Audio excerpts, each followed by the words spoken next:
We are the SEO enthusiast and we love to do SEO, but not to forget it, it is quite challenging too. But जब से AI tools आए हैं like ChatGPT and all, they has been a good helping hand for us. But सबके मन में हमेशा से यही डाउट रहता है कि क्या AI generated content इंडेक्स हो भी पाता है या नहीं, क्या AI generated content को Google एक्सेप्ट करता है या नहीं, क्योंकि अगर वो इंडेक्स ही नहीं होगा तो उसका रैंकिंग में आना भी पॉसिबल नहीं होगा. But let me tell you my friends कि AI जनरेटेड कंटेंट इंडेक्स होता है एंड AI जनरेटेड कंटेंट को गूगल एक्सेप्ट भी करता है, बट उसमें हमें थोड़े बहुत टिप्स एंड ट्रिक्स लगाने की जरूरत होती है, थोड़ा बहुत कंटेंट को ऑप्टिमाइज करने की जरूरत होती है, और वो हम कैसे करेंगे आज की वीडियो इसी के ऊपर बेस्ड है. और अगर आप चैट जीपीटी का यूज बहुत एफिशिएंटली करना चाहते हो और अगर आप चाहते हो कि आपका AI जनरेटेड कंटेंट गूगल पे रैंक करे तो B10X आपकी हेल्प कर सकता है. Their professional trainers provides AI tools and ChatGPT workshop at a very good price. So please check out B10X workshops. Links are in the description. Let's get straight to the video. If you are afraid of losing your job to ChatGPT, let me tell you something. ChatGPT is just tip of the iceberg. There are multiple AI tools which can work like human and which will replace you. But AI won't replace you directly. A person using AI will. Be that person using AI. Learn art of using ChatGPT and other AI tools. तो देखिए, जैसे ये हमारा topic है, can AI generated content get indexed और rank. तो मैंने ये वीडियो 3 पार्ट्स में डिवाइड की है. लाइक जो मेरी लर्निंग्स थी, जैसे मैंने किस तरह से कंटेंट लिखा, जो जो मेरी पास्ट लर्निंग्स थी, क्या क्या मिस्टेक्स रही हैं, वो मैं इन सब में एक्सप्लेन करूंगा इस वीडियो में, ताकि आपको एक आइडिया हो जाए कि क्या क्या हमको चीज करनी है और क्या क्या हमको चीज नहीं करनी है. फिर सेकंड पार्ट में मैंने ये बताया है कि गूगल की गाइडलाइन क्या है और वो कैसे अलाउ करता है, एआई जनरेटेड कंटेंट इंडेक्स करता है या नहीं करता है, वो एक्सेप्ट करता है या नहीं करता है. और थर्ड चीज है कि व्हाट इज द प्रोसेस, मतलब जो अभी चीजें कैसे हम इनिशिएट कर सकते हैं, कि कैसे हम अपना एआई जनरेटेड कंटेंट रैंक करा सकते हैं, क्या क्या प्रोसेस है उस चीज की. तो मैंने वीडियो 3 पार्ट में डिवाइड की हुई है. आई होप आपको अच्छे से समझ में आएगी. तो if I talk about the first part, मेरी लर्निंग्स क्या रही. लाइक मुझे हो गया है एसईओ में काम करते हुए अराउंड 3 to 4 years. तो जब चैट जीपीटी इंट्रोड्यूस हुआ था तो देन लाइक मैंने खुद से एक्सपेरिमेंट किया था. पहले मैं क्या करता था, पहले मैं ऑलमोस्ट अपना सारा का सारा content, like 80 to 90% content chat GPT से जनरेट करता था. ठीक है, तो उससे मेरे को ये नोटिस हुआ कि इस इनिशियली में जो मैं एआई जनरेटेड कंटेंट यूज करता था, लाइक ब्लॉग सबमिशन में और लाइक आर्टिकल सबमिशन में, तो इनिशियली इंडेक्स होता था, बट आफ्टर 3 to 4 days और 5 days वो डी इंडेक्स हो जाता था. देन आई वाज लाइक कि नहीं, we can not rely 100% on AI generated content thing. Then फिर हमने इससे कुछ लर्निंग्स ली. देन फिर हमने अगेन चैट जीपीटी की मदद से कुछ ब्लॉग्स हमने सर्च आउट किए, कुछ आर्टिकल्स हमने सर्च आउट किए. Then we have made some changes around it, कि अगर कुछ उसको ह्यूमन टोन दी, कुछ उसको थोड़ा रिफ्रेज किया. ठीक है, तो फिर हमें ये चीज नोटिस हुई कि वो इंडेक्स हो जा रहा था और वो कुछ दिनों तक चलता था, मतलब कुछ दिनों तक वो इंडेक्स रहता था. बट आफ्टर 30 days और आफ्टर 40 days और आफ्टर 50 days, देन वो वापस से डी इंडेक्स हो जा रहा था. देन आई नोटिस कि what is the loophole here. Then I consult to many expertise who have better experience in this chat gpts and AI tools. So then they suggested me कि you cannot rely 100% on chat GPT, because उस time पे Google की algorithm भी बार बार update होती रहती थी. कभी वो एआई कंटेंट एक्सेप्ट करता था, कभी नहीं करता था. तो देन मैंने बाद में अपनी पूरी स्ट्रेटेजी चेंज की. आई फिगर आउट कि what I was doing wrong. फिर मुझे अगर कोई भी ब्लॉग लिखना होता था तो मैं with the help of chat GPT मैं उससे एक ब्लॉग की आउटलाइन सर्च कर लेता था. देन उसके बाद मैं पूरा उस आउटलाइन के अकॉर्डिंग अपना पूरा ब्लॉग डिजाइन करता था with all the human touch and with rephrasing the content. और then I use to incorporate all the graphs and all the images. Like you should be having all the factual figures in the blogs, so that it should feel like it is real, it is human written, and so that we can fool around the Google crawler कि it is 100% human written content. So in this way all the things go around. ये तरीका इस्तेमाल करने के बाद जो मेरी blog की रैंक है वो इंक्रीज हुई, उसका CTR भी बहुत इंक्रीज हुआ. उस पे we have managed to gain a lot of clicks around it, and we have managed to gain a lot of impression around it also.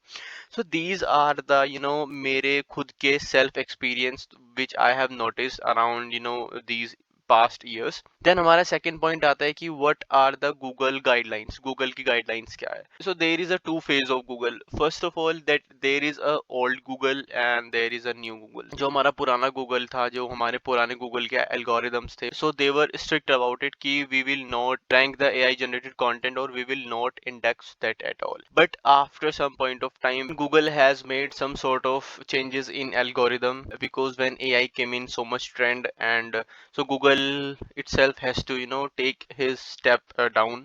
तो गूगल ने भी बोला कि हाँ ठीक है, now we can get ranked the AI generated content and we can index it also. So yeah, these were the Google at some point of time. Now let's talk about the Google guidelines. तो जैसे ये official document है Google का और ये आया है 8 फरवरी 2023। यहाँ आप क्लियरली देख सकते हैं कि लिखा हुआ है at Google we have long believed in the power of AI to transform the ability to deliver the helpful information. मतलब वो गूगल कंसिडर करता है कि एआई में वो पावर है जो हमें लॉट ऑफ हेल्पफुल इंफॉर्मेशन दे सकती है। In this post, we will share more about how AI generated content fits into our long standing approach. यहाँ पे गूगल देखो खुद से एग्री कर रहा है कि now AI generate content fits into a long term long standing approach, क्योंकि गूगल भी अब ये चीज जान रहा है कि ये जो इतना बेहतरीन एआई रिवोल्यूशन आया है, गूगल भी उसको अब कंसिडर कर रहा है। तो यही सब गाइडलाइंस है, बट इसमें जो एआई कंटेंट ये कह रहा है गूगल इंडेक्स कराने के लिए या फिर अपने आप को फिट कराने के लिए, इसमें आपको गूगल की भी कुछ शर्तें हैं वो आपको माननी पड़ेगी। आपको कंटेंट उस तरीके से डिजाइन करना पड़ेगा so that it can get ranked और इट कैन इंडेक्स। उसकी शर्तें हैं जिसमें सबसे पहले आता है EEAT, ईट। ये है एक्सपर्टाइज, एक्सपीरियंस, अथॉरिटेटिवनेस एंड ट्रस्टवर्दीनेस। तो गूगल की यही सब गाइडलाइंस है कि अगर आप इन सब चीज़ों के ऊपर, इन सब इमोशंस के ऊपर या फिर इन सब रिक्वायरमेंट्स के ऊपर आप अपना कंटेंट अच्छे से डिज़ाइन करते हैं तो गूगल आपको अलाउ करता है कि वो रैंक कराने के लिए और फिर उसके ज़्यादा चांसेस होने की वो इंडेक्स भी हो जाए। देन गूगल के अलग अलग गाइडलाइंस है, लाइक इसने और मेंशन किया हुआ है कि how automation can help more helpful content. अगर आप ऑटोमेट करेंगे पूरा अपना कंटेंट तो ये वो कैसे हेल्प करेगा। फिर advice creator considering AI generation, बहुत से ये गाइडलाइंस है उसकी, तो ये आप रीड कर सकते हैं। ये गूगल सर्च सेंट्रल पे अवेलेबल है। तो देन अब थर्ड पॉइंट की बात करते हैं, like process, how we can proceed in designing our content. तो देखिए जैसे कंटेंट, दो तरीके के कंटेंट होते हैं कि लाइक एक तो होता है फैक्चुअल बेस्ड कंटेंट और एक होता है एक्सपीरियंस बेस्ड कंटेंट। कि एक आप कंटेंट डिजाइन कर रहे हो according to facts and all facts and figures all the stuff, and then आप दूसरा टाइप का कंटेंट डिजाइन कर रहे हो, लाइक आप अपने एक्सपीरियंसेस शेयर कर रहे हो through that content. Factual content में क्या होता है कि फैक्ट्स एंड फिगर्स पे बात होती है, वो चेंज नहीं होते। लाइक स्पीड ऑफ लाइट, अगर आप सोलर सिस्टम के बारे में अगर आप कंटेंट डिजाइन कर रहे हो तो सोलर सिस्टम ऑलरेडी एक कैलकुलेटेड चीज है जो ऑलरेडी सब कुछ डिस्कवर्ड हो चुकी है। Like what is the distance between earth and moon and what is the distance between earth and sun. तो ये सब फैक्ट्स के ऊपर बात कर रहे हैं। Let take one more example, if you talk about any technology, ठीक है, अगर हम किसी टेक्नोलॉजी के बारे में बात करें तो वो टेक्नोलॉजी भी ऑलरेडी डिफाइन हो चुकी है, आप उसके बारे में कुछ चेंज नहीं कर सकते। आप उस टेक्नोलॉजी के अराउंड अपना कंटेंट डिजाइन कर सकते हैं और वो भी सब फैक्चुअल बेस्ड ही होगा। ठीक है, तो ये सब पॉइंट्स हैं जो फैक्ट्स के ऊपर बात करते हैं। ठीक है, तो इसमें कुछ चेंजेस की जरूरत नहीं होती है। इसके अराउंड जब आप चैट जीपीटी से या किसी भी एआई टूल से आप अपना कंटेंट डिजाइन करते हैं तो देयर आर मैनी चांसेस कि वो इंडेक्स हो जाए। ठीक है, क्योंकि इसमें आपको एज सच ह्यूमन टच देने की जरूरत नहीं होती। These have all the facts and figures and Google भी देन इस चीज को कंसिडर करता है। गूगल भी ये चीज समझता है कि ठीक है, आप अपने सब फैक्ट्स एंड फिगर्स को यहाँ पे पॉइंट आउट कर रहे हो एंड आप एक इंफॉर्मेटिव ब्लॉग या इंफॉर्मेटिव एक कंटेंट आप लोगों के साथ शेयर कर रहे हो, तो गूगल भी उसको इंडेक्स करने में आपकी हेल्प करता है। तो अब सेकंड टाइप पे आते हैं, एक्सपीरियंस बेस्ड कंटेंट। तो एक्सपीरियंस बेस्ड कंटेंट में क्या होगा, लाइक अगर आप किसी ट्रेवल ब्लॉग के बारे में लिख रहे हैं, आप किसी फूड रेसिपी की ब्लॉग के बारे में लिख रहे हैं, यहाँ पे आप गूगल की जो गाइडलाइंस है EEAT, आप उसको सेटिस्फाई कर रहे हैं, जो इसका सेकंड पॉइंट। तो यहाँ पे आपने कंटेंट में आपने एक एक्सपीरियंस अपना शेयर किया कि what is your experience during that time. अब ये जो ब्लॉग है, ये अगर आप चैट जीपीटी के थ्रू लिखेंगे तो चैट जीपीटी एक सर्टेन टाइप ऑफ कंटेंट आपको लेके दे देगा, बट हर किसी का एक्सपीरियंस अलग होता है। लाइक ट्रैवल ब्लॉग, अगर वो कहीं ट्रैवल करने गए तो किसी का एक्सपीरियंस अलग होगा, किसी का एक्सपीरियंस अलग होगा। कोई रेसिपी है, कोई किसी दूसरे तरीके से रेसिपी मतलब फॉर्म करता है, कोई किसी दूसरे तरीके से अपना खाना बनाता है, तो सबका एक्सपीरियंस अलग अलग होता है। तो इसी हिसाब से सबको अपना कंटेंट भी अलग अलग ही डिजाइन करना पड़ेगा। See, if we rely fully on chat GPT, like अगर हम पूरा का पूरा चैट जीपीटी का as it is content use करेंगे, so that is also not good activity. You have to make sure कि चैट जीपीटी से आप कंटेंट निकाल रहे हैं तो you do not have to fully rely on it. आपको उसका लगभग से लगभग 30 to 40 या 50% आपको उसका कंटेंट यूज करना है। देन आपको वो कंटेंट अपने अकॉर्डिंग डिजाइन करना है। You have to make sure about it कि आप अपना ह्यूमन टच अपने कंटेंट को दें, आप अपना पर्सनल एक्सपीरियंस उस कंटेंट में शेयर करें, ताकि गूगल के क्रॉलर को भी ये फील हो कि हाँ, you have return your form of content, मतलब नॉट कॉपीड और not a fully AI generated content. अब हम थर्ड पॉइंट के ऊपर आते हैं कि how you should do the thing. Like I have told you earlier, मेरे खुद के ये काम आए तो मैं क्या करता था, लाइक अपनी ब्लॉग या एक आउटलाइन क्रिएट कर लेता था, देन उसके अराउंड में अपना ब्लॉग डिजाइन करता था। So that is the same thing you can do. You can create a outline of your content using ChatGPT.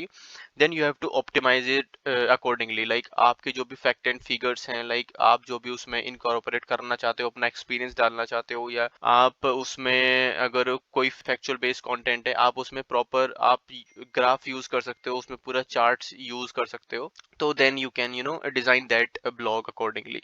And the last thing is कि your content should be relevant to your blog topic. So this is the main thing. एक Google की guideline ये भी है कि आपका content जो है वो यूजर स्पेसिफिक होना चाहिए, आपका कंटेंट रिलेवेंट होना चाहिए कि यूजर क्या सर्च कर रहा है या आपका ब्लॉग टॉपिक क्या है। तो this is the main thing which we have to make sure. आपका सपोज कोई ब्लॉग टॉपिक है, आपका कंटेंट भी उससे रिजेंबल करता है या नहीं करता है। सो this is the main thing we have to make sure.